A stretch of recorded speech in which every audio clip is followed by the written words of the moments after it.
नमस्कार दोस्तों। OCN network में आपका स्वागत है। मैं हूं ओमकार चौधरी। आज राजनीतिक घटनाक्रम काफी तेज रहा है। दोपहर बाद अचानक सूचना आई कि प्रधानमंत्री नरेंद्र मोदी राष्ट्रपति से मिलने के लिए पहुंचे हैं। इसके तुरंत बाद खबर आई कि गृह मंत्री अमित शाह भी राष्ट्रपति से मिल रहे हैं।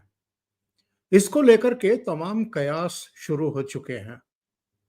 जिस तरीके से एसआईआर को लेकर के, यानी विशेष पुनरीक्षण जो हो रहा है मतदाता सूचियों का, उसको लेकर के जिस तरीके से विपक्ष इशू बना रहा है, संसद नहीं चलने दे रहा, संसद परिसर में भी हंगामे खड़े कर रहा है। और इधर ये भी जानकारी मिल रही है कि राहुल गांधी अब बिहार पहुंच रहे हैं और वहां 4-5 दिन की ये यात्रा करेंगे तेजस्वी यादव के साथ मिलकर के।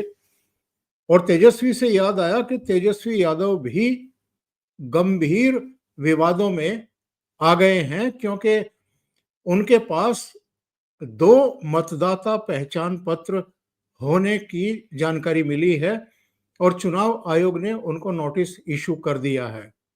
ये पूछा है कि आपके पास 2 मतदाता पहचान पत्र कैसे हैं। प्रेस कॉन्फ्रेंस में उन्होंने जिस एपिक नंबर को दिखाया था, बताया था कि ये मेरा है, वो चुनाव आयोग के रिकॉर्ड में कहीं नहीं है इनके नाम से।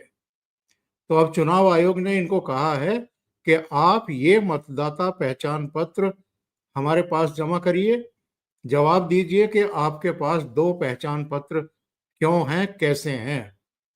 तो मुसीबतें घिर गई हैं तेजस्वी यादव के ऊपर। इसके अलावा हम 2 मुद्दे और हैं जिन पर बातचीत करेंगे।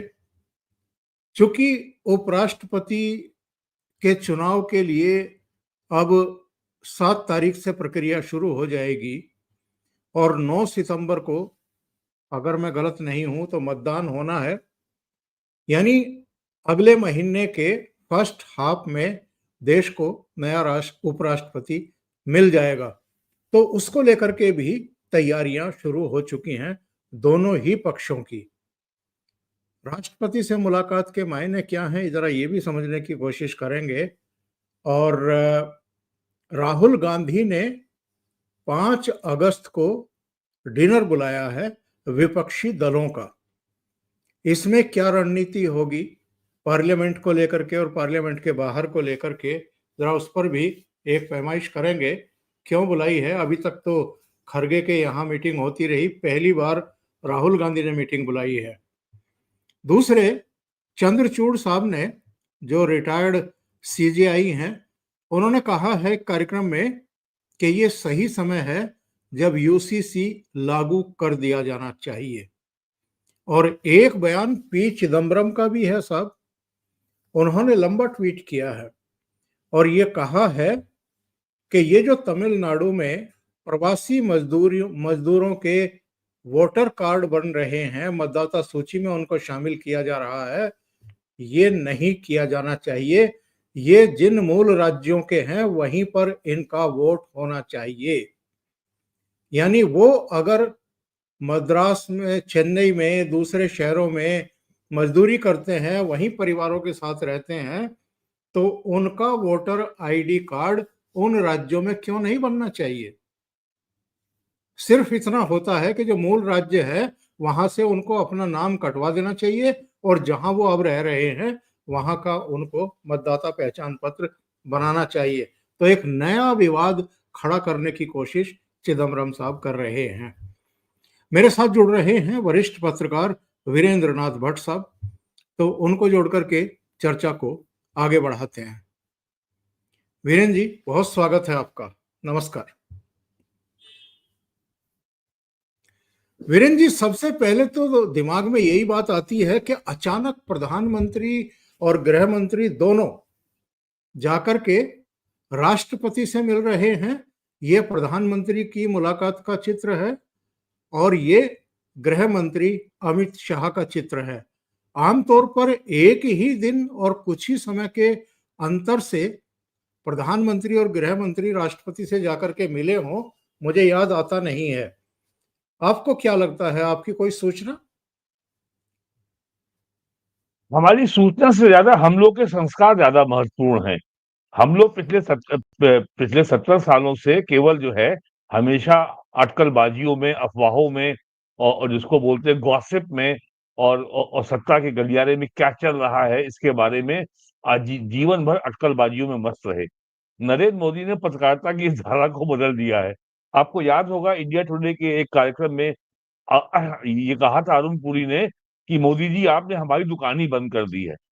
तो मोदी जी बहुत ही सधे हुए तरीके से काम करते हैं और उनका एक काम करने का मैकेनिज्म है। जहाँ पे कोई दादाजी या भैया जी या चाचा जी, ताऊ जी, पापा जी, जीजा जी, बहन जी, कोई नहीं है। एक पार्टी का मैकेनिज्म है, जैसे पॉलिटिकल पार्टी चलती है और प्राइम मिनिस्टर ऑफिस का भी उसमें कोई ज्यादा दखल नहीं है। तो प्राइम मिनिस्टर एक जो पॉलिटिकल इंस्टीट्यूशन यानी बीजेपी की ओर से वो प्रधानमंत्री हैं, तो उसी मशीनरी, उसी इंस्टीट्यूशन का वो एक बहुत ही अकाउंटेबल तरीके से वो के जरिए इस काम को करते हैं। प्राइम मिनिस्टर अगर राष्ट्रपति से मिल रहे हैं तो बहुत स्वाभाविक बात है, पार्लियामेंट का सेशन बीच में चल रहा है और ट्रम्प के टैरिफ को लेकर के, ऑपरेशन सिंदूर को लेकर के, बिहार में स्पेशल इंटेंसिव रिवीजन को लेकर के विपक्ष ने पूरे देश का माहौल गरमाने का भरपूर प्रयास कर रखा है। वो सफल नहीं हो पा रहा, वो अलग बात है। और दूसरी बात, प्राइम मिनिस्टर अभी ब्रिटेन से लौटे हैं फ्री ट्रेड एग्रीमेंट करके। तो इन सब और पांचवी बात है कि अब उपराष्ट्रपति का चुनाव का जो पूरा शेड्यूल है वो इलेक्शन कमीशन ने घोषणा कर दी है। तो ये 5 ऐसे मुद्दे हैं जो ये ठोस आधार लगते हैं कि इस आधार पे प्राइम मिनिस्टर ने राष्ट्रपति से कर्टसी कॉल की और जैसा कि प्राइम मिनिस्टर का दायित्व है राष्ट्रपति को स्वयं अवगत कराना। राष्ट्रपति को अखबार से सूचना नहीं मिलनी चाहिए। राष्ट्रपति ने ही नियुक्त किया है प्रधानमंत्री को, तो वो उनकी ही सरकार है। तो जो संवैधानिक मर्यादा है, जो संवैधानिक परंपरा है, केवल उसी के अंतर्गत वो कार्य कर रहे हैं। हाँ, अमित शाह क्यों मिलने गए, तो ये मामला कुछ जुड़ा हो सकता है आपके जो कुछ देश में अंदरूनी घटनाक्रम है, तो उसको लेकर के भी हम ये कह सकते हैं कि बिहार और बंगाल का मामला हो सकता है, मणिपुर है। तो कुल मिलाकर के बीजेपी के आने के बाद, मोदी के आने के बाद अब किसी किस्म की अटकलबाजियां का, स्पेकुलेशन का कोई स्कोप नहीं रह गया है। आज की तारीख में कोई ये आपको नहीं बता सकता कि उपराष्ट्रपति पद का उम्मीदवार कौन होने वाला है। लेकिन वो प्राइम मिनिस्टर के मन में है और या जो उनकी अपनी क्लोज टीम की ही इसको जानती है ये होने जा रहा है। और जितना तमाशा अपोजिशन ने किया है जुलाई के महीने में, अभी हाउस शुरू हुआ है 21 जुलाई को और आज 3 अगस्त है। अभी 10 से ही सिटिंग हुई है और अब स्थिति ये आ गई है कि आज कल रोल पब्लिश हुई है और आज जो है दोपहर 3 बजे तक बिहार में एक भी पॉलिटिकल पार्टी ने मतदाता सूची में गड़बड़ी संबंधी एक भी शिकायत दर्ज नहीं कराई है। उल्टे चुनाव आयोग ने शिकायत दर्ज करा दी है, तेजस्वी यादव को नोटिस जारी कर दिया है कि आपके दो जगह अब आपका वोट है और आप जो है और जो आपने आरोप लगाया था अपनी प्रेस कॉन्फ्रेंस में, कृपया उसको आप उसकी कॉपी हमको सबमिट करें। तो हो सकता है कि अब ये आधार बन रहा हो कि चुनाव आयोग जो है आरपी एक्ट के तहत जो सुसंगत धाराएं हैं इनके खिलाफ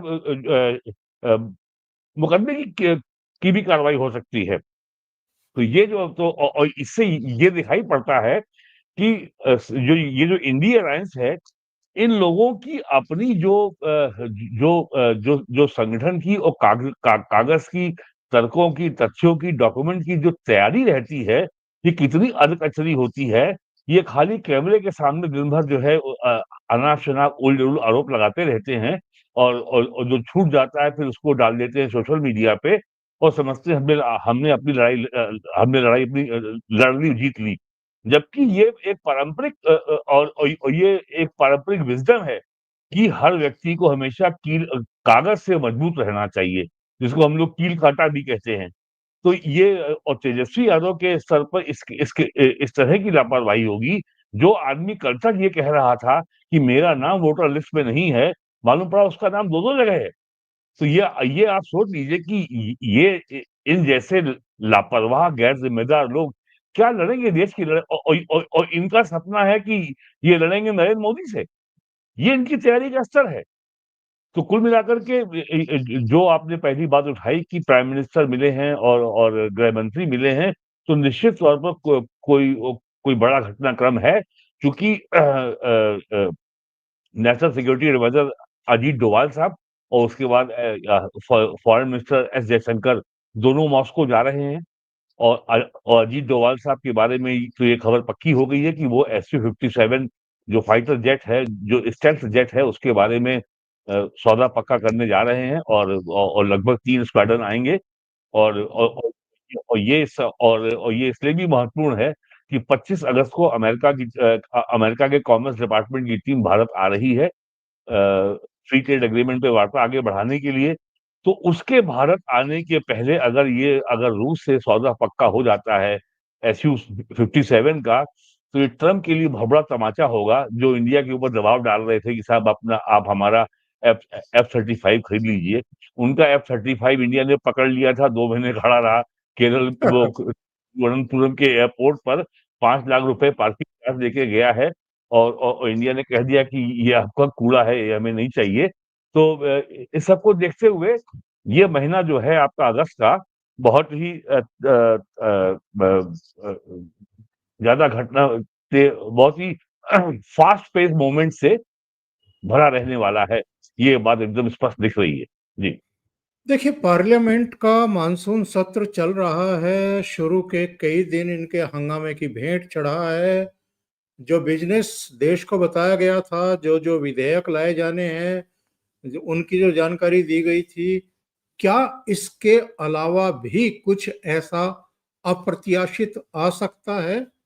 जैसा कि आमतौर पर अ, एक एलिमेंट रहता है मोदी जी के कामकाज के तरीके में, वो सरप्राइज वाला एलिमेंट, क्या कहीं उसके लिए राष्ट्रपति को कन्वे किया जा रहा है?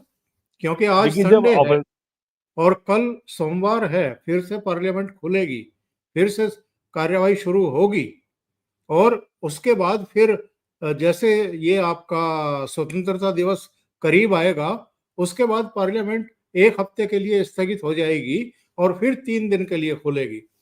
तो कहीं 21 अगस्त ऐसा तक तो है। नहीं है 21 15 अगस्त से 21 पहले अगस्त कुछ तक है। आ रहा जी। हो? पार्लियामेंट है 21 अगस्त तक। देखिए एक बात बहुत स्पष्ट है, ऑपरेशन सिंदूर के बाद एक लेफ्टिनेंट जनरल साहब ये कह रहे थे कि प्राइम मिनिस्टर कभी चौंकाते नहीं, हम चौंकते हैं। प्राइम मिनिस्टर हर बात जो वो कर रहे हैं या जो करने जा रहे हैं, उसका संकेत वो समय-समय पर अपने भाषण में देते रहते हैं। लेकिन लोग उनकी बातों की गहराई को ध्यान से पकड़ नहीं पाते। जैसे प्राइम मिनिस्टर ने एक बार पंचकर्म की बात की थी, कर्तव्यबोध की बात की थी। 22 जनवरी 2023 को अयोध्या में ये मैंने पहले भी कहा है, जब वो राम मंदिर का प्राण प्रतिष्ठा समारोह हो रहा था, तब उनकी ये आलोचना हो रही थी कि साहब एक सेकुलर देश का प्राइम मिनिस्टर एक मंदिर के प्राण प्रतिष्ठा समारोह में कैसे शामिल हो सकता है। तो उन्होंने बहुत स्पष्ट और बहुत ही सधी भाषा में इसका जवाब दिया था कि हम विकास और विरासत दोनों के लिए काम कर रहे हैं। यानी जहाँ पे नरेंद्र मोदी 2014 में जब आए थे, तो जब जहाँ अर्थव्यवस्था थी, आज वो उसके दुगने से अधिक हो चुकी है, यानी विकास भी हो रहा है।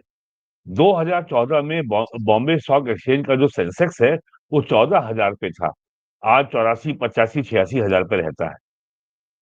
2014 में म्यूचुअल फंड के पास जो टोटल एसेट अंडर मैनेजमेंट था, यानी जो पैसा था, वो मात्र 14 लाख करोड़ रुपए था। आज 70 लाख करोड़ रुपया है। ये आम आदमी का पैसा है। ये करीब 8 से 9 करोड़ लोगों के बीच के लोगों का पैसा लगा है, जो हर महीने स्पेशल इन्वेस्टमेंट प्लान में एसआईपी में ₹100, ₹500, ₹1000 से ₹5000 तक जमा करते हैं। तो ये लोगों की एक्चुअल जो आय बढ़ी उसका परिणाम है। हमें विकास के इंडिकेटर में बहुत गहरे नहीं जाना। केवल हमको ये देखना है कि 2014 में क्या टैक्स कलेक्शन था और आज क्या हो रहा है। तो प्राइम मिनिस्टर ने आप अगर ध्यान से देखें तो 24 अप्रैल को प्राइम मिनिस्टर ने मोतीहारी बिहार में कह दिया था कि हम जो पहलगाम के आतंकवादी हैं, हम उनको आइडेंटिफाई करेंगे, ट्रैक करेंगे, पनिश करेंगे और उनके आकाओं को भी हम नहीं छोड़ेंगे। और हम यदि सरकार उसको संरक्षण दे रही है तो हम सरकार और आतंकवादी में भी भेद नहीं मानेंगे। इससे ज्यादा कैटेगोरिकल बयान कोई प्राइम मिनिस्टर क्या दे सकता है? और प्राइम मिनिस्टर ने अगले 10 दिन में इसे सिद्ध करके दिखा दिया, कर दिया और दुनिया को दिखा दिया कि भारत की रक्षा संबंधी तैयारियां क्या हैं और अब भारत अपने आर्मी ये डिफेंस इक्विपमेंट्स के लिए अब दुनिया पे निर्भर नहीं है। तो प्राइम मिनिस्टर ने जो कुछ भी अब तक कहा है और जो भी लोकसभा में कहा है अपने ये ऑपरेशन सिंदूर के जवाब में, उससे बहुत स्पष्ट है प्राइम मिनिस्टर ने आने वाले दिनों में कि गवर्नमेंट का एक्शन क्या होने जा रहा है, क्या प्लान होने जा रहा है, उसकी उन्होंने साफ तस्वीर पेश कर दी थी। मेरा मानना है जो कुछ भी हो रहा है, सब उसी के अनुसार हो रहा है जो प्राइम मिनिस्टर लोकसभा में कह चुके हैं। और मंत्रिमंडल विस्तार की चर्चा भी हो रही है, क्योंकि अभी बीजेपी का नया अध्यक्ष भी आना है। उनकी कैबिनेट में रिसफल की बात भी है कि कुछ लोगों को हटाया जाएगा, कुछ लोगों को लिया जाएगा, क्योंकि आने वाले समय में पश्चिम बंगाल में भी चुनाव हैं। बिहार तो खैर आ ही गया है, इसके बाद असम में है, केरल में है, फिर तमिलनाडु में है, और फिर 2027 में जाकर के 5 राज्य तो जो फरवरी में होंगे, उत्तर नहीं, प्रदेश, उत्तराखंड, पंजाब, मणिपुर, गोवा, गोवा। और उसके बाद फिर हाँ। गुजरात और हिमाचल में भी होने हैं। तो हम्म। कहीं उनके मंत्रिमंडल में भी एक रिसफल की बात चल रही है। उसके बारे में तो कहीं अभी, चूँकि हालाँकि मानसून सत्र चल रहा है, 15 अगस्त का फंक्शन बहुत बड़ा होता है, वो आएगा। तो अभी मंत्रिमंडल को लेकर के तो मुझे लगता है कि राष्ट्रपति को कन्वे नहीं किया गया होगा। देखिए मोदी जी के तीसरे कार्यकाल में मंत्रिमंडल का विस्तार इसलिए महत्वपूर्ण नहीं हो जाता कि उसमें बीजेपी से कौन लिया जाएगा, कौन निकालेगा। जो लोगों को उम्मीद थी कि साहब इनके पास केवल सीटें 240 हैं और ये सरकार के सर्वाइवल के लिए जेडीयू बिहार की और टीडीपी पे निर्भर हैं, तो कहीं गठबंधन के साथियों का दबाव तो नहीं है, एलायंस का दबाव तो नहीं है, हमको ये वाला मंत्रालय चाहिए, हमको ये वाला पद चाहिए।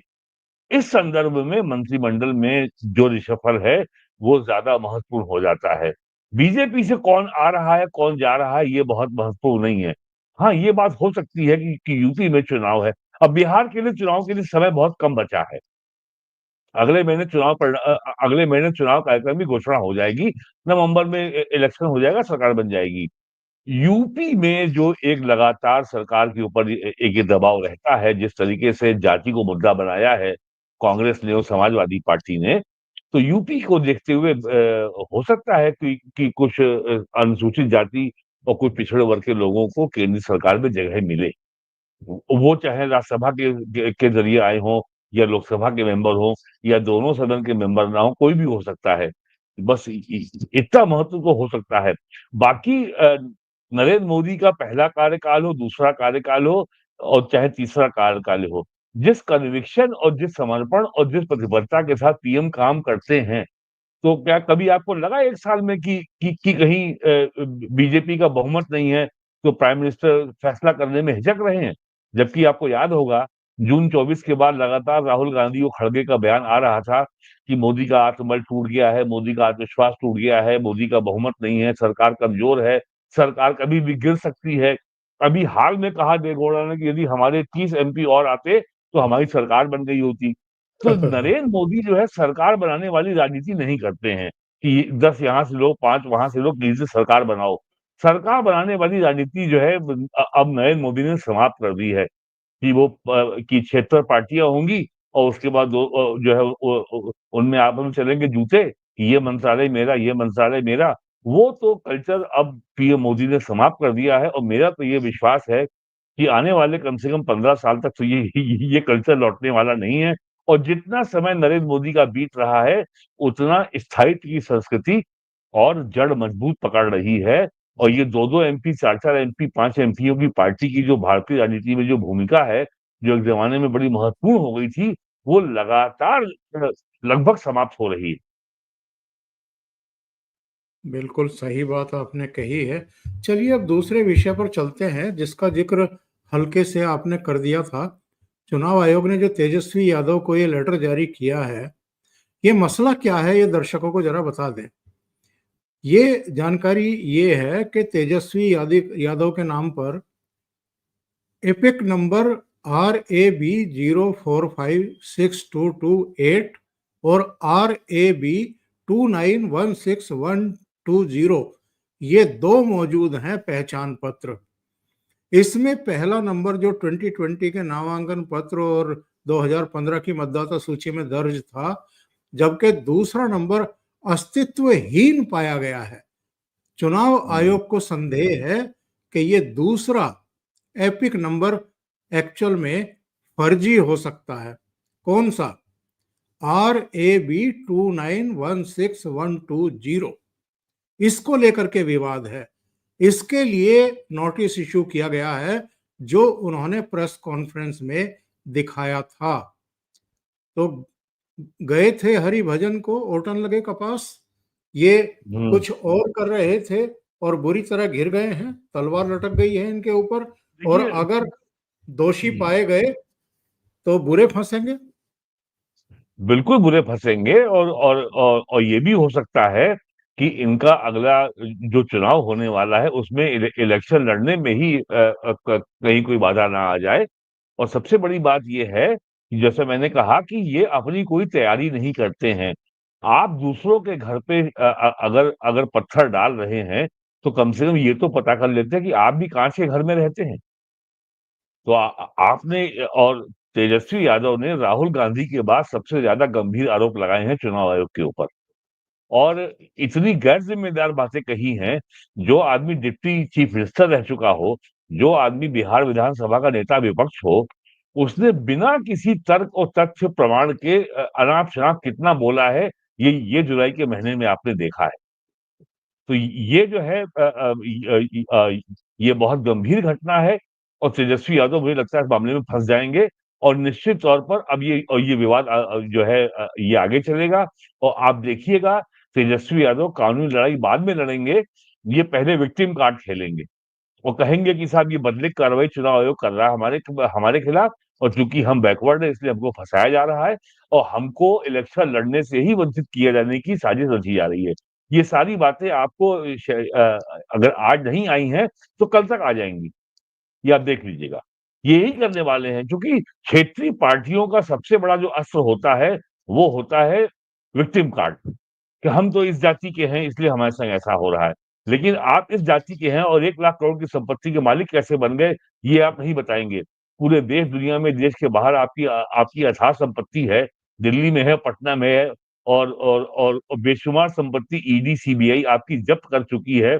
उसके बावजूद भी इतने मुकदमे अभी चल रहे हैं। वो आपको मालूम है कि अगर अगर रेलवे में नौकरी चाहिए, तो अपना ज़मीन हमारे नाम लिखवा दो, जो बिहार में हुआ है।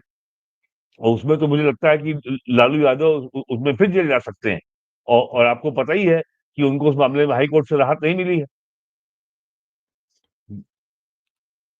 अब चलते हैं साहब अगले विषय पर। वैसे इनका नैरेटिव तो पूरी तरीके से ध्वस्त हो गया है एक तरीके से इस घटना के बाद, जो ये ड्रामेबाजी कर रहे थे।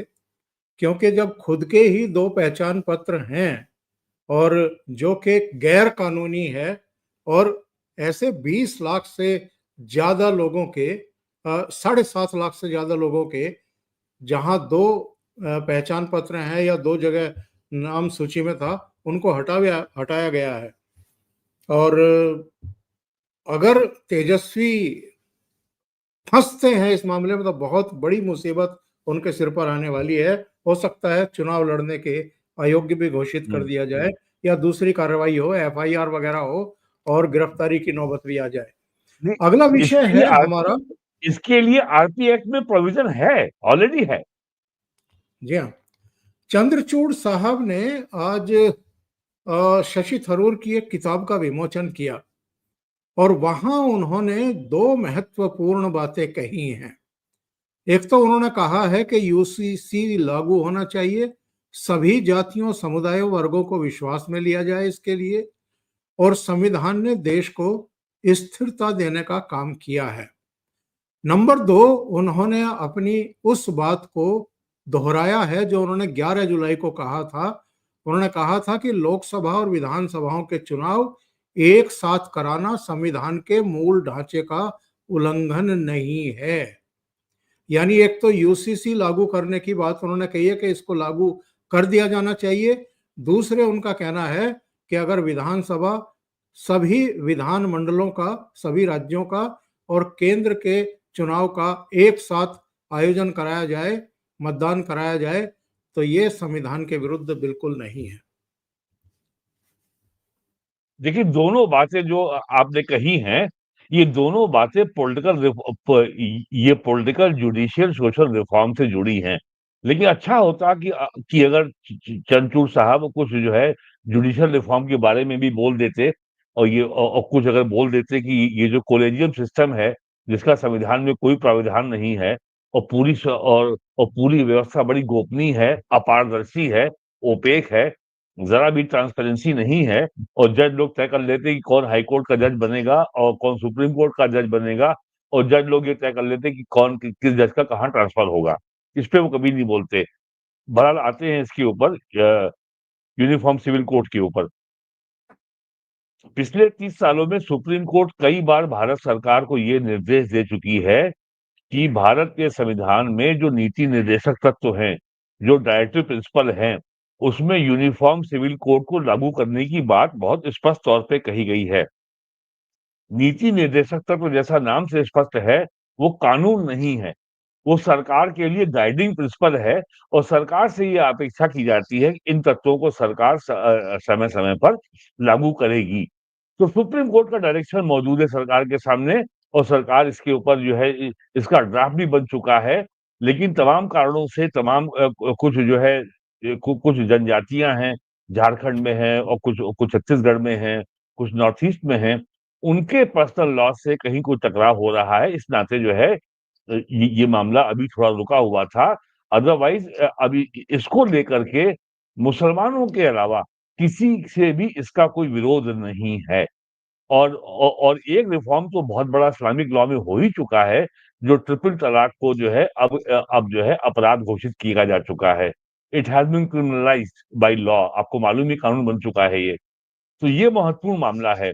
और जो मामला जो वन नेशन वन इलेक्शन का है, ये भी बहुत बड़ा पॉलिटिकल रिफॉर्म है। और जैसा रिफॉर्म के बारे में कहा जाता है, reform is a painful process and not doing so is more painful. Reform एक पीड़ादायक काम है, लेकिन रिफॉर्म ना करना और ज्यादा पीड़ादायक है। यही बात इकोनॉमी के बारे में भी कही जाती है। यही बात सामाजिक रिफॉर्म पे लागू होती है। यही बात पॉलिटिकल रिफॉर्म पे लागू होती है। और जब कोई पॉलिटिकल रिफॉर्म की बात बीजेपी करती है, तो तमाम काल्पनिक भय खड़े कर दिए जाते हैं कि मुसलमानों का क्या होगा, दलितों का क्या होगा, और ओबीसी का क्या होगा, हिंदू राष्ट्र बन जाएगा, मनुस्मृति का कानून आ जाएगा। कल ही कॉन्स्टिट्यूशनल क्लब में एक सेमिनार में सलमान खुर्शीद ने सोनिया गांधी का भाषण को पढ़ा है, और उसमें सोनिया गांधी ने ये आरोप लगाया है कि भारत में संविधान को खत्म करके हिंदू कॉरपोरेट राष्ट्र बनाने की साजिश चल रही है, और मनुस्मृति का संविधान लागू किया जा रहा है। एक आदमी ये नहीं जानता कि मनुस्मृति है क्या। और मैं ब्रीफ में बता दूं, कलकत्ता में एक वो है, एशियाटिक सोसाइटी। एक ब्रिटिश ईस्ट इंडिया कंपनी का अफसर था, आपके सिविल सर्विस का, विलियम जोन्स। विलियम जोन्स को इस बात को लेके बड़ी परेशानी थी कि हिंदुओं का कोई डिवाइन लॉ नहीं है। जैसे एक चर्च का कैनन लॉ है, इस्लाम का शरीयत है, हिंदुओं का क्यों नहीं है। तो उसने अब्राहमिक रिलीजन, यानी यहूदी, ईसाई, इस्लाम, जो जो अब्राहमिक रिलीजन कहलाते हैं, उनके समकक्ष हिंदुओं का भी एक डिवाइन लॉ निकाल दिया। ये आसमान से उतरा हुआ लॉ है, जबकि ऐसा कोई डिवाइन लॉ सनातन धर्म में कभी रहा ही नहीं है। तो तब से मनुस्मृति और उसमें out of context so called सवर्ण जातियों द्वारा द्वारा अन्य जातियों पर अत्याचार की कहानियों को अंग्रेजों ने बढ़ा चढ़ा के बताया, और उसके बाद उसको कांग्रेस ने बढ़ाया, फिर कम्युनिस्टों ने बढ़ाया, और फिर समाजवादियों ने और आपकी मंडलवादियों पार्टियों ने बढ़ाया। आज आज मुझे 40 साल खोजते हुए हो गया, मुझे मनुवाद एक एज़ ए पॉलिटिकल सिद्धांत के रूप में कोई परिभाषा वाली कोई पुस्तक, कोई लेख आज तक नहीं मिला। तो ये सब कहानी जो है, जो ये चलाई जा रही है बीजेपी को लेकर के, यही कहानी चलाई जाती है वन नेशन वन इलेक्शन को लेकर के। लेकिन आप जरा हिसाब लगाइए, 1967 तक ये व्यवस्था चल रही थी। उसके बाद से ये व्यवस्था गड़बड़ाना शुरू हुई है। और वन नेशन वन इलेक्शन से केवल परेशानी क्षेत्रीय पार्टियों को है, इनके अस्तित्व में खतरा हो जा पे खतरा खड़ा हो जाएगा, क्योंकि इनकी राजनीति का केवल केवल एक ही मंत्र है, सीट जीतो। और ऐसा और जब भी मौका लगे एक विनिंग कॉम्बिनेशन बनाओ, सत्ता में आओ। और ना तो कोई इनकी आइडियोलॉजी है, ना कोई इनका कन्विक्शन है। यूपी हो, बिहार हो, हरियाणा हो, पंजाब हो, या आपका तमिलनाडु हो, कहीं देख लीजिए, क्षेत्रीय पार्टियां केवल सत्ता के जुगाड़ में रहती हैं।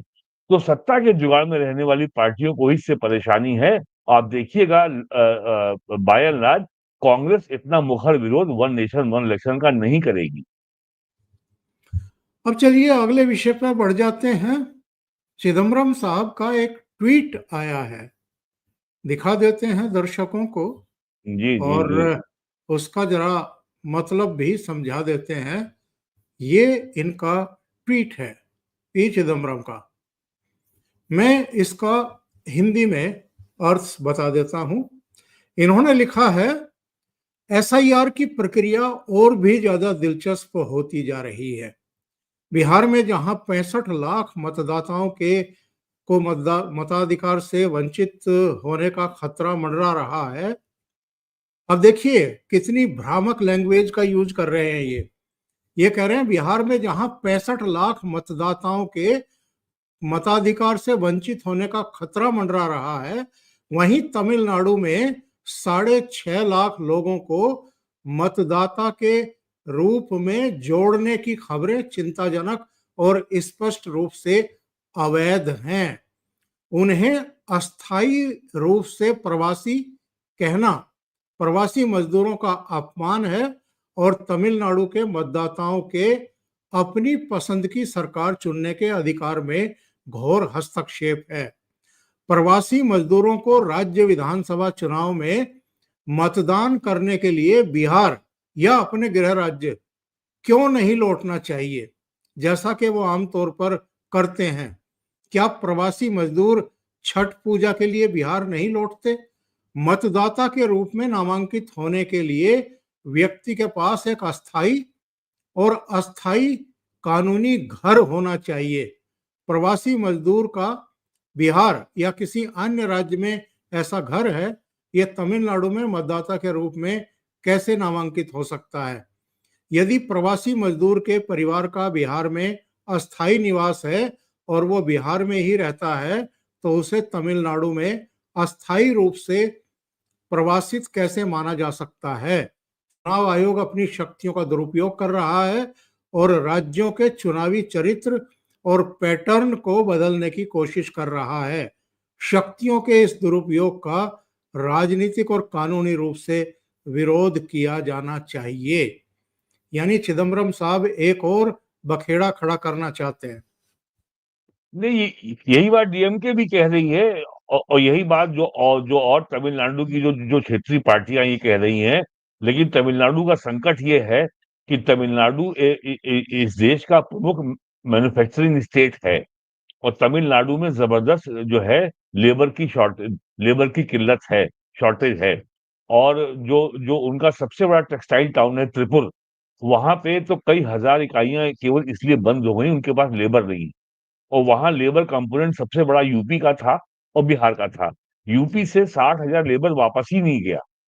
तो तमिलनाडु के सामने संकट ये है कि अगर वो ज्यादा विरोध करेंगे तो यूपी और बिहार से उनकी लेबर सप्लाई और कम हो जाएगी। और चिदम्बरम साहब को ये पता होना चाहिए, अकेले गुजरात में यूपी, बिहार, उड़ीसा के श्रमिकों की संख्या 1 करोड़ से ऊपर है। अकेले पंजाब में ये संख्या कम से कम 46-47 लाख है, जो जो श्रमिक यूपी और बिहार के हैं, केवल पंजाब में। और अगर हरियाणा को जोड़ लें, दिल्ली को जोड़ लें और ये नोएडा, गाजियाबाद, मेरठ को जोड़ लें, तो हरियाणा, पंजाब और एनसीआर मिला करके 70 से 80 लाख लेबर जो है ईस्टर्न यूपी और बिहार का है। तो ये मामला अगर बिहार से शुरू हुआ है और तमिलनाडु पहुंचा है, ये मामला अब आगे भी जाएगा। और अगर तमिलनाडु में इतना विरोध हो रहा है तो पंजाब में भी होगा। आप ये सोचिए।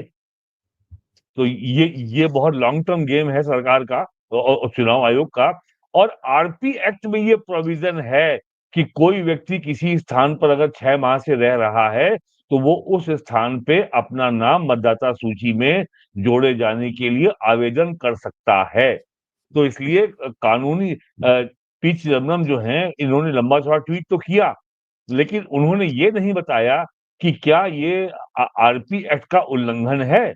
क्या आरपी एक्ट में इस तरह का प्रोविजन 1952 से मौजूद नहीं है क्या? ये भी तो बताएं वो।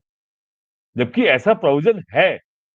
तो इसलिए और चूंकि तमिलनाडु में चुनाव है अगले साल, तो इसलिए वहां पे बेचैनी ज्यादा हो रही है।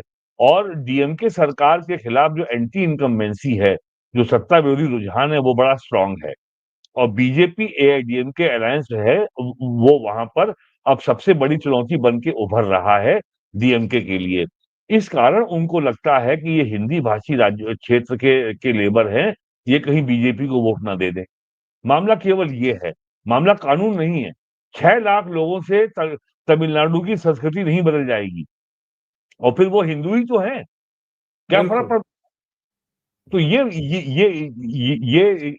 ये विवाद अभी जो है महाराष्ट्र में भी होगा। क्या महाराष्ट्र का काम यूपी बिहार के लेबर के बगैर चल सकता है? बताइए। क्या नहीं बैंगलोर नहीं, में क्या ये प्रैक्टिकल है कि जब बिहार में चुनाव हो तो वे तमिलनाडु से चल करके बिहार में अपना वोट डालने आए और फिर वापस हाँ, तमिलनाडु चले जाए? क्या ये प्रैक्टिकल हाँ। है? जब अजीब भारत बात कर में रहे दोहरी जब भारत में राज्यवाद नागरिकता का कोई प्रावधान नहीं है, जब भारत में one nation one ration card तक का सिद्धांत लागू हो गया है, यूपी का रहने वाला आदमी तमिलनाडु में राशन ले सकता है। तो ये भी हो सकता है। तो ये विवाद केवल इसलिए हो रहा है कि वहां चुनाव होंगे अगले साल। और ये विवाद बहुत गहराएगा, देखिएगा। अभी ये विवाद गहरा होगा पंजाब में। वहां संख्या बहुत बड़ी है। हैं। वीरेन जी, जी, बहुत बहुत धन्यवाद जुड़ने के लिए और कई महत्वपूर्ण मुद्दों पर चर्चा करने के लिए। Thank you so much. नमस्कार। नमस्कार।